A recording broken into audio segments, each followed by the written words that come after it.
Hello and welcome, Charles here from beautiful Poznan in Poland, and what I want to talk about today is I want to talk about the 3 misconceptions that you need to know to get lean and also how to overcome them. So, without any further ado, let's dive into the video. Misconception number 1, you always need to hit your daily calories to the T. And this couldn't be further from the truth because your body doesn't have like an internal clock where it says, oh, now I had like 500 calories too much and now I will gain fat in like one day. This is not the case. Your body is more like a system that adds fat over time. So what is more important than always hitting your daily calories or your calorie goal that you set for yourself is you need to look at your weekly calorie intake. So what's the weekly average of your calories? So for example, a problem that happens if you focus on this one perfect day, let's say your goal is to eat 2,000 calories a day. If you focus on this one perfect day and maybe you can stick to it for like 5 days or 6 days, but then on the 7th day you want to eat an extra cookie, or you are really weak and you eat like an extra piece of cake, so maybe 200 calories extra. And then you think, oh no, I ate like 200 calories extra, the day is over, so maybe now I can eat half a bag of chips, or the next day then I can do a next cheat day, and it just gets into this loop of not sticking to your diet for the next couple of days. So because you had this one day of not hitting your calories, you went into this spiral, and maybe even these weeks and months of not doing anything because you went into this black and white thinking. And this is like the biggest mistake that most people make, is thinking black and white about dieting and fitness, but it's actually more of a gray zone. So what I recommend to my clients is rather look at your weekly calorie intake and approach your diet like that. So for example, if your goal is 2,000 calories, if you multiply that by 7, your weekly calorie budget is 14,000 calories. So how you then implement these 14,000 calories is actually your choice. So if you know that on the weekends you're gonna go out, you could basically save 200 calories every day, like from Monday to Friday, and then you would have 1,000 extra calories to spend on the weekends. So like this, you can proactively structure your diet in a way that you can stick to it for months and months on end, because it's structured around your lifestyle. Your lifestyle is not structured around your diet is structured around your lifestyle.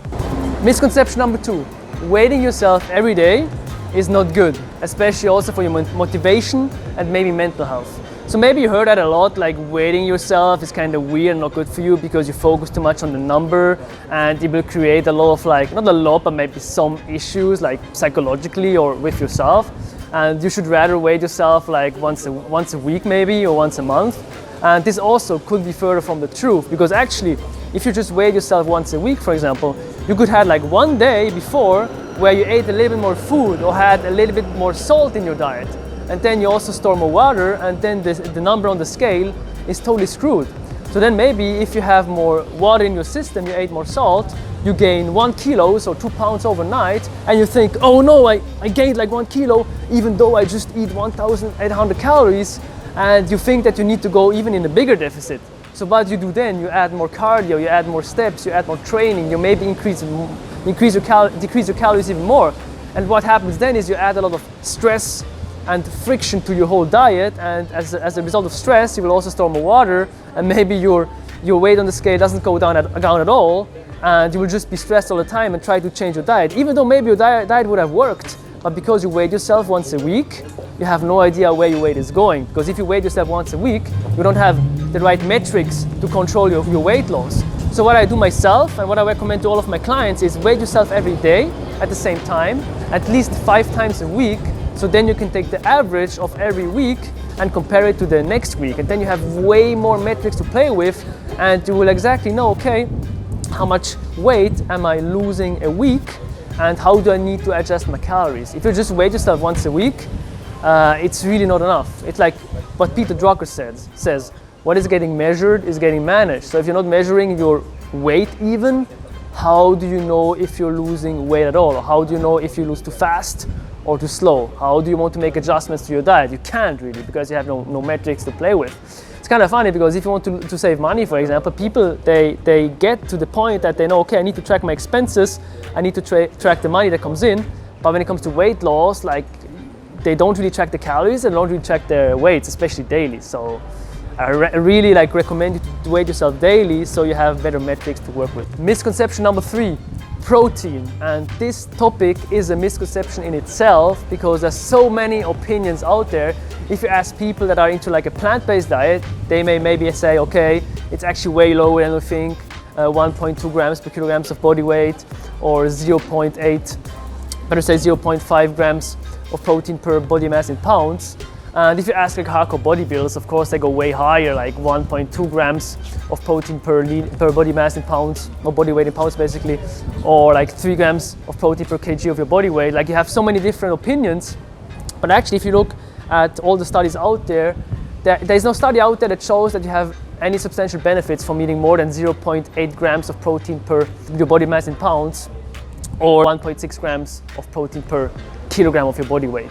So what you can do is just try to hit, let's say you weigh 70 kilograms, just multiply that by 1.6 and you get your protein intake for a day. It's not really more difficult than that.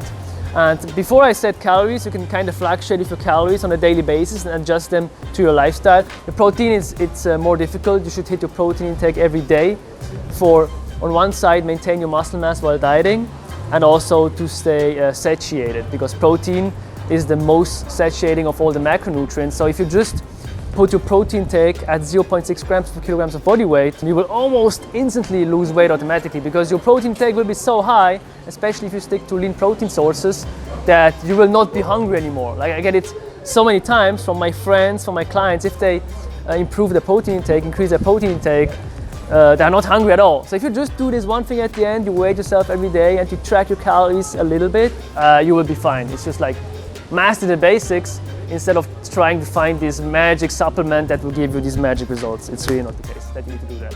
Thank you so much for watching that video. Charles here from Poznan in Poland. If you want to see more, make sure to subscribe down below. Also, if you want, it would help me a lot, like that video. And also, even if you want to know more about myself, about my coaching, or if you want to lose weight and build muscle, if you want to take your health and your fitness to the next level, make sure to check the link in the comments below. Contact me over there. And yeah, thanks so much for your time. I will see you in the next video. Peace.